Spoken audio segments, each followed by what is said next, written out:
Shalom, shalom. I'd like to start off this video by giving all honor, praises, and glory unto Yahweh, Ba'ashem Yahweh Shai, Ba'ashem Kodash, Yahweh being the Heavenly Father, and Yahweh Shai is his Son, the Messiah whom the world ignorantly calls Jesus Christ. Double honors to my teachers, the elders, apostles, and bishop of GMS, Great Millstone, teaching and ruling well. Salutation to the hopeful elect of the house of Israel, pushing for the word whether people hear or forbear, and trying to the best of their abilities to keep the law, statutes, and commandments. Bear with me, I have a little case of the sniffles, so, and I'm, just coming through, pushing for the word, coming through the power, through the spirit and power of Yahweh Ba'ashem Yahushua to produce this lesson, and hopefully this will be edifying.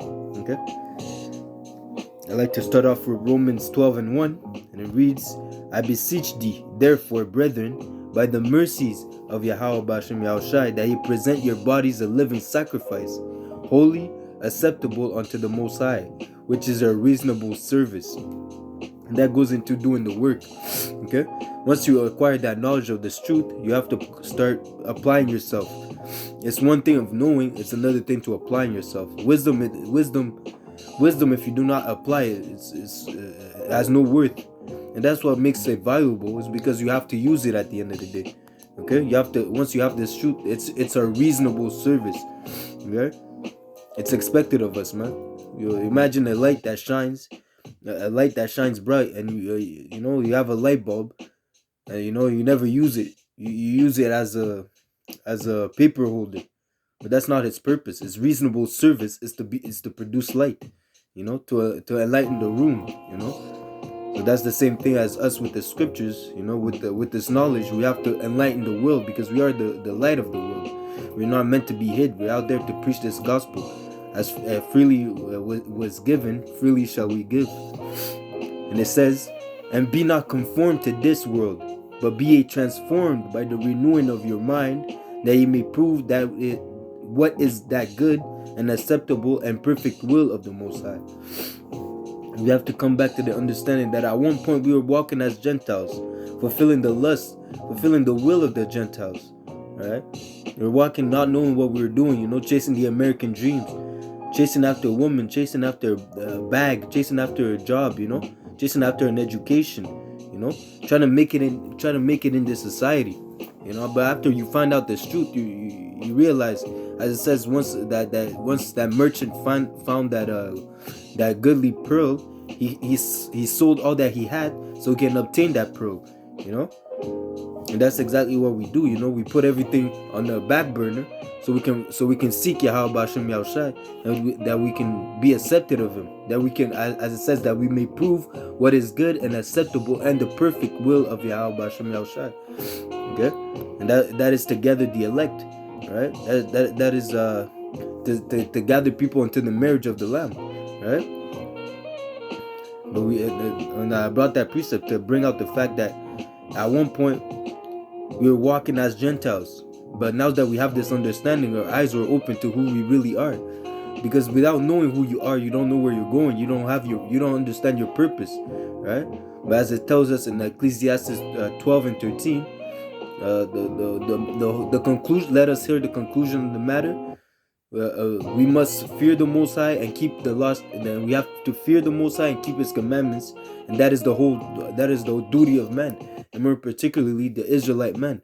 And the fact that you know who you are, what's your goal, what's your purpose, what's your reason for being on this earth, right? And it tells us in 1 Peter 4:3, for the time past of our life may suffice us to have wrought the will of the Gentiles, when we walked in lasciviousness, lust, excess of wine, reveling, banqueting, and abominable idolatry, wherein they think it strange that ye run not with them to do the same excess of riot, speaking evil of you.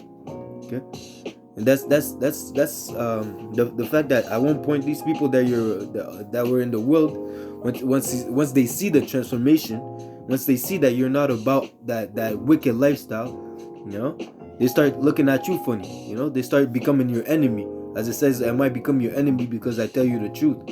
Right? We have to be hated. We have to be the fact that the world is gonna see you as an enemy.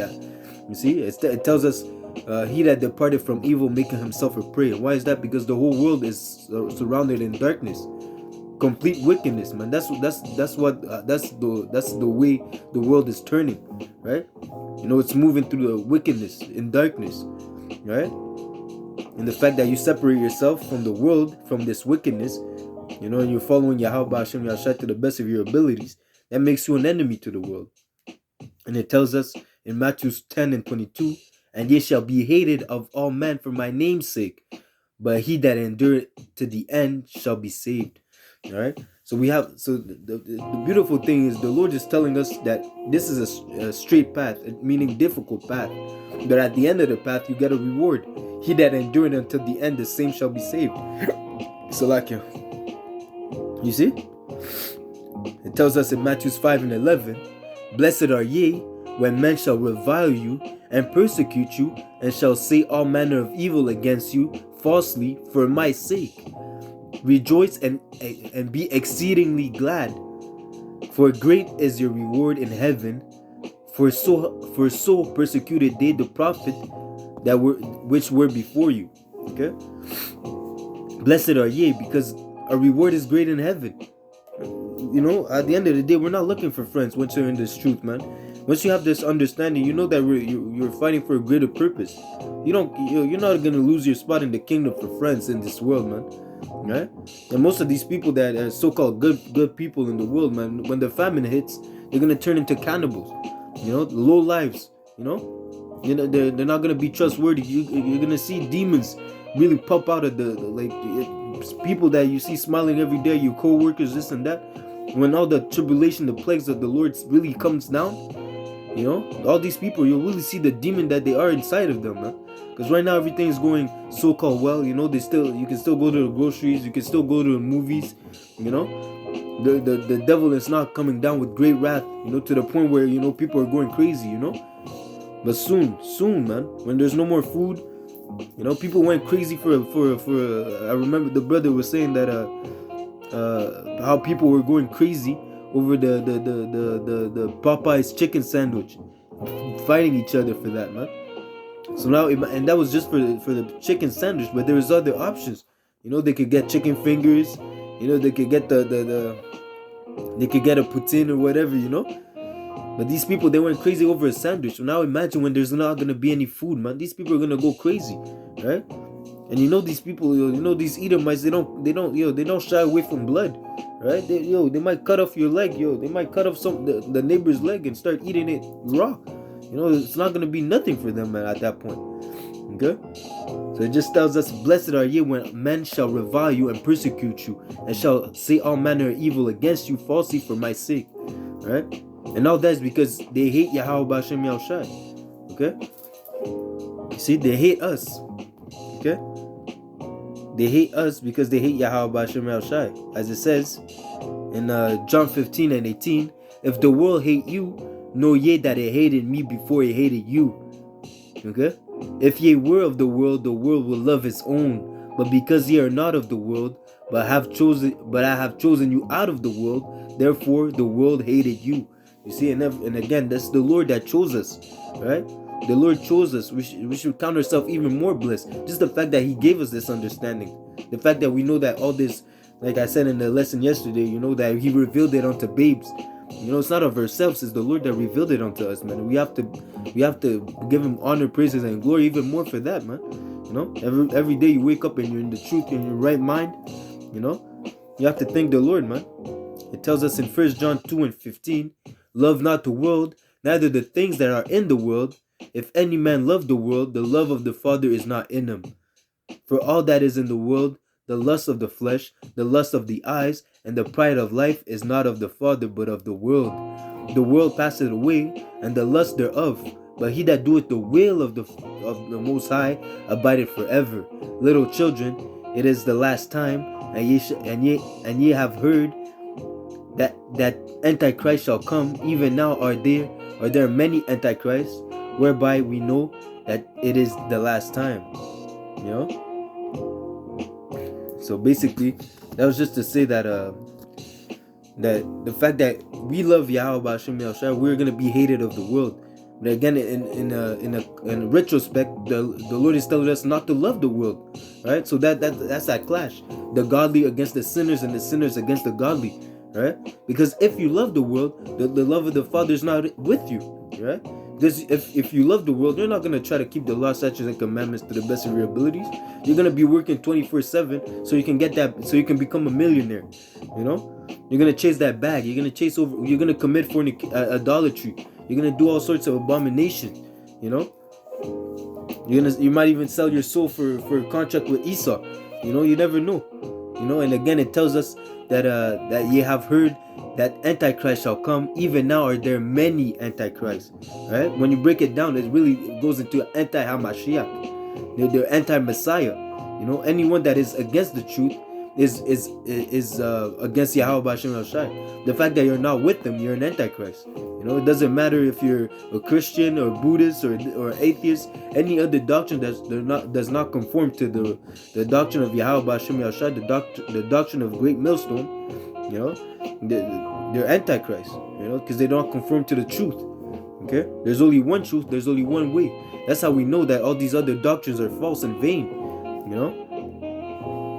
It tells us back in John 15:20, remember the word that I said unto you, the servant is not greater than his Lord.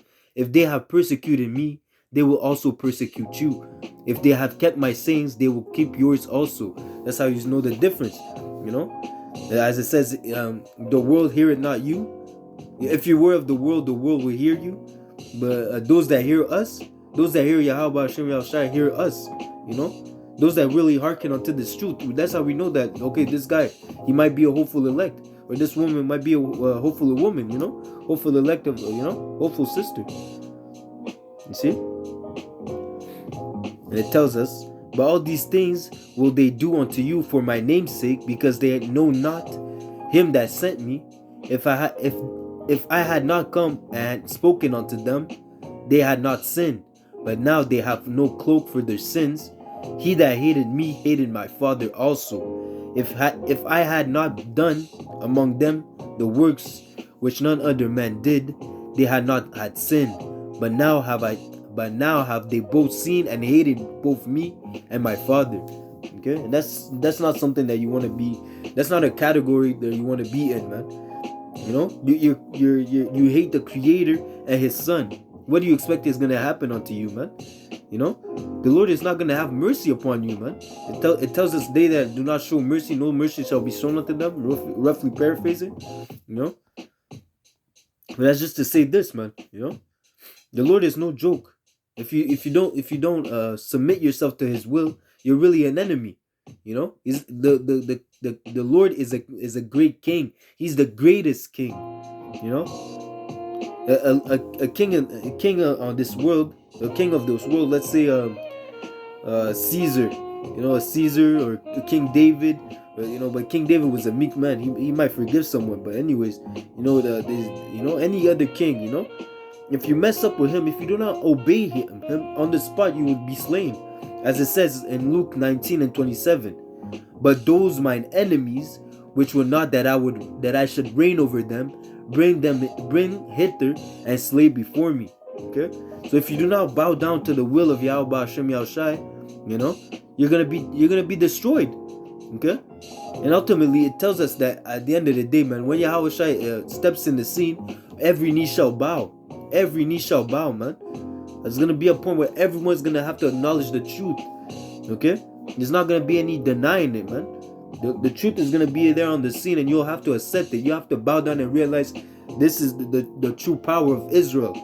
Okay, the power of the Israelites. Those are the people, the Israelites, the so-called Negroes, Latinos, and Native Indians. Those are the people of the Lord. You know, and all these nations that have done us wrong, they'll have to suffer for this acknowledgement. They'll have to suffer for their sins, Salakia. You know, and they'll have to acknowledge the wickedness that they have been doing for the past thousands of years, the past 2,000-3,000 of years against the children of Jacob, the children of Israel. You see, and that's gonna hurt them, man. You got some so-called Edomites, those small hats, thinking that they're the people of the Lord, when it's gonna come down to pass, especially those bankers, when it's gonna come down to pass, man, that realization, that they'll have to go into slavery. That's the reality is gonna be a tough pill to swallow, man. You see? And again, it tells us. Let me see if I have anything else.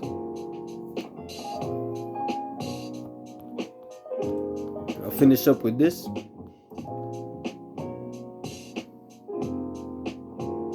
I think I have 2 more scriptures. It says in Jeremiah 15:2, and it shall come to pass, if they say unto thee, whither shall we go forth?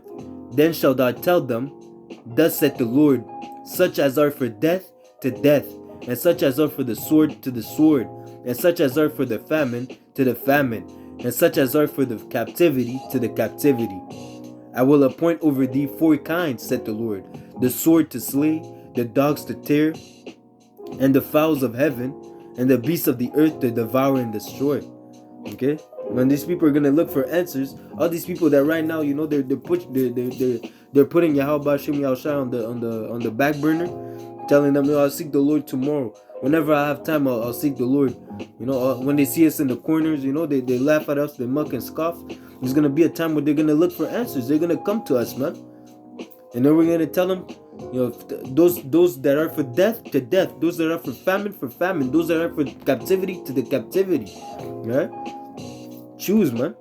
You see? And that's why we're out there pushing for this word, so we can tell people to get right now, man. So you don't have to face these things, man, because there's gonna be a point where it's gonna be too late.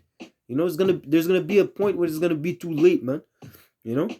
There's such a thing as being let's say there's such a thing as too late. You're gonna be too late, man. You know how they say there's never too late to change. It's never too late to do this or do that, man. There's gonna be a point where when the doors of repentance close, it's gonna be too late. When Yahweh Shem Yahushai is on the scene, it's not gonna be the time to repent, right? Because at that point, it's already set in stone. Who's for who? Who's for the Lord and who's for the devil?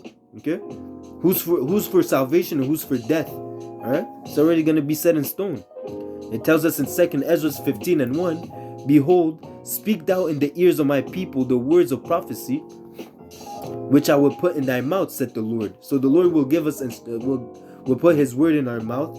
That's by way of the prophets, the men of the Lord that are in the highways and byways, starting with the men of GMS, the elders, apostles, and bishop, on down, pushing for this word, all right?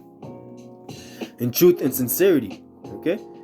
And once we have this word, we have to preach it unto the people to warn them, as we are made a watchman unto the people, all right? And it tells us, and cause them to be written in paper, for they are faithful and true. Faithful and true, meaning it is going to happen, right? We're warning our people to get right. We're blowing the trumpet, heralding the coming of Yahweh Shem Yahushai, his second coming, and telling the people to get right, or else they're going to eat of the pestilence. They're going to eat of the plagues, Salakia.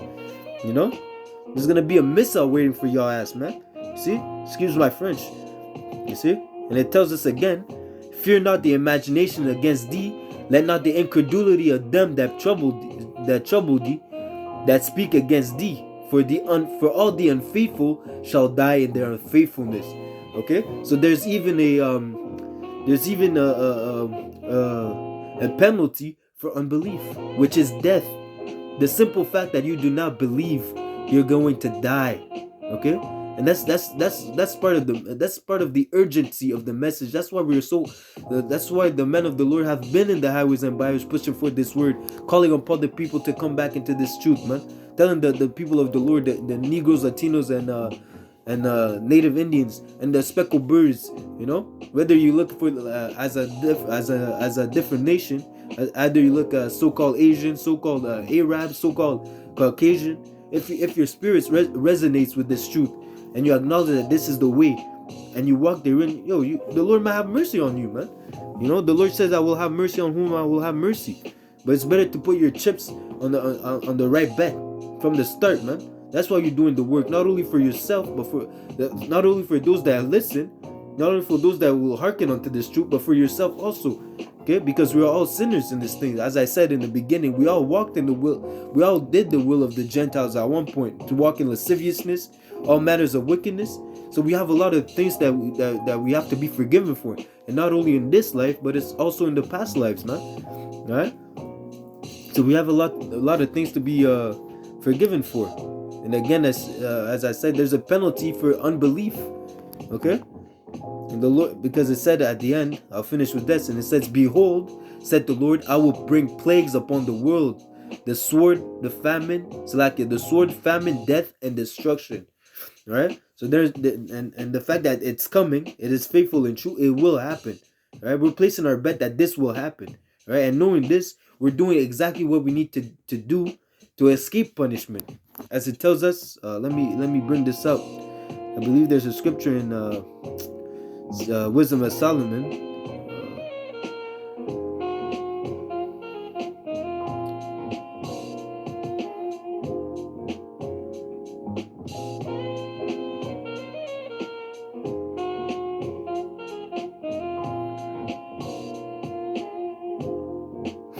It says here, Salakia, 2 Ezra 7:21, "For the Most High had given straight commandments to such came what they should do to live, and even as they came, and what they should observe to avoid punishment." Okay, and that's pertaining. And you see, the Lord already laid it out, man. As it says, I'll read that one again. 2 Ezra 7:21. "For the Most High had given straight commandments to such as came, what they should do to live, even as they came, and what they should observe to avoid punishment." So everything is already in place. The scriptures is really a guide, right? It's really a guide to help us maneuver in this life, right? It's a moral compass that will lead us back to Yahweh Ba'ashem Yahushai in safety, okay? In peace and safety, all right? Again,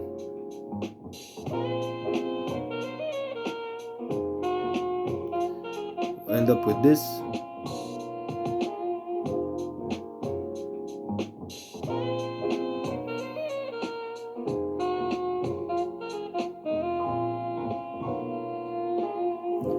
Deuteronomy 30:19, "I call heaven and earth to record this day against you, that I have set before you life and death, blessing and cursing.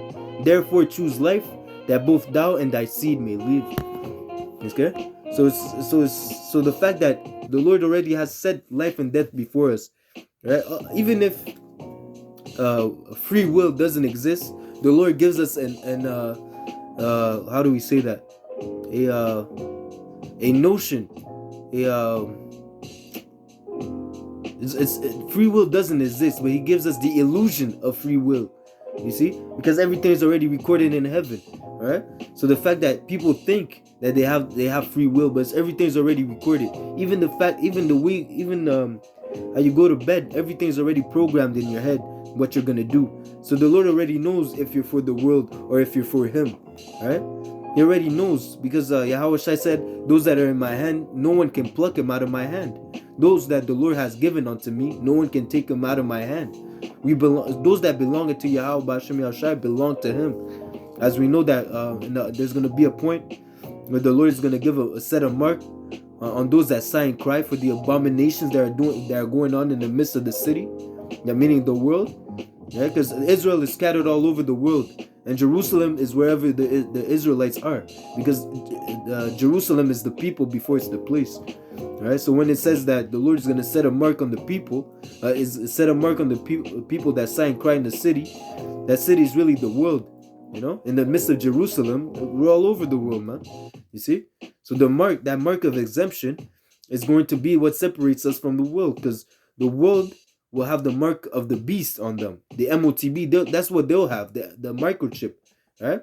The world is going to walk around with a microchip, but the children of the Lord, they're going to have the mark of exemption, right? That's a division, okay? So that's a long story short. That's just to say that we have to prepare ourselves to be hated of the world for our belief, right? We have to be willing to endure persecution, right? Let me bring out Second Esdras. Salakia, not Second Esdras.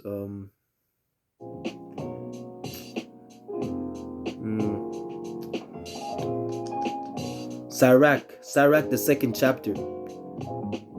And I'll close up with this. Sirach, the second chapter, and it says, "My son, if thou come to serve the Lord, prepare thy soul for temptation."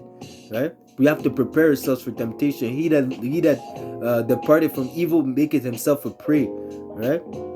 Set thy heart aright and constantly endure, and make not haste in times of trouble. Make not haste, because before you even make any moves, you're supposed to bow down and pray for the Lord to help you. Right? And again, it tells us, set thy heart aright. Heart meaning mind. You're in your mind mentally. You already know that whatever happens is the Lord that's allowing it to happen. So maybe I have to learn from this situation, or maybe I have to reflect on what I did wrong, or I have to ask for mercy, or maybe I have to push forth more. I have to do more work. That mostly everything that happens unto us is really a test, right? And knowing that, you have to be prepared, and knowing that, it puts you in a different mindset. Let's say when you know that you're being tested, you're more sharp, you're more focused. You're not confused, and you're not being caught off surprise. You see, it tells us the next verse: "Cleave unto him, and depart not away, that thou mayest be increased at thy last end." Okay, what is that last end? It's to receive the kingdom. And again, it says to endure, to constantly endure. Why? Because we have to endure until the end, right? And endure, going into patience. We have to patiently wait until Yahweh Hashem Yashai comes and delivers us. For we have no power in our own hands to deliver ourselves. Okay, and it tells us in verse 4, and whatsoever is brought upon thee, take cheerfully and be patient. As I was saying, be patient when thou art changed to a low estate. For gold is tried in the fire, an acceptable man in the furnace of adversity. Believe in him, and he will help thee. Order thy way aright, and he will trust. Order thy way aright, and trust in him. Okay, trust in Yahweh Hashem Yahushai. It also tells us in, I believe the verse, chapter 4 and 20.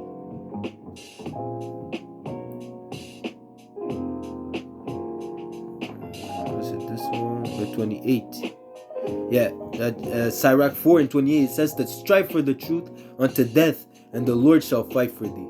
Right? So even unto death, man, whatever these people think they can do unto us, man, we're not afraid, man. We know that it's Yahweh Hashem Yahushai that's in control. As Yahweh Shai told Ponce Pilate, what he told Pilate, he told him, "You have no power unless it was given unto you by my Father from heaven."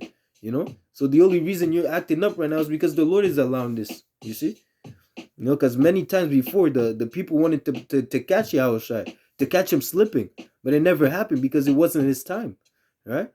So we have to trust that the Lord has our back. That's why it tells us to not depart away. Okay, and that's just to say this, man.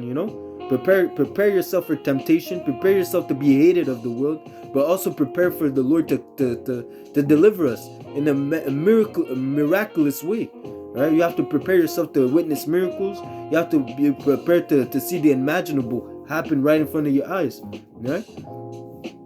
That being said, I hope this lesson was edifying. I like to start off by I like to give all honor and praises unto Yahweh, Ba'ashem Yahushai, Ba'ashem Kodash. Double honors to my teachers, the elders, apostles, and bishop of GMS, teaching and ruling well. Salutation to the hopeful to the hopeful elect of the house of Israel, pushing forth the word whether people hear or forbear. All right.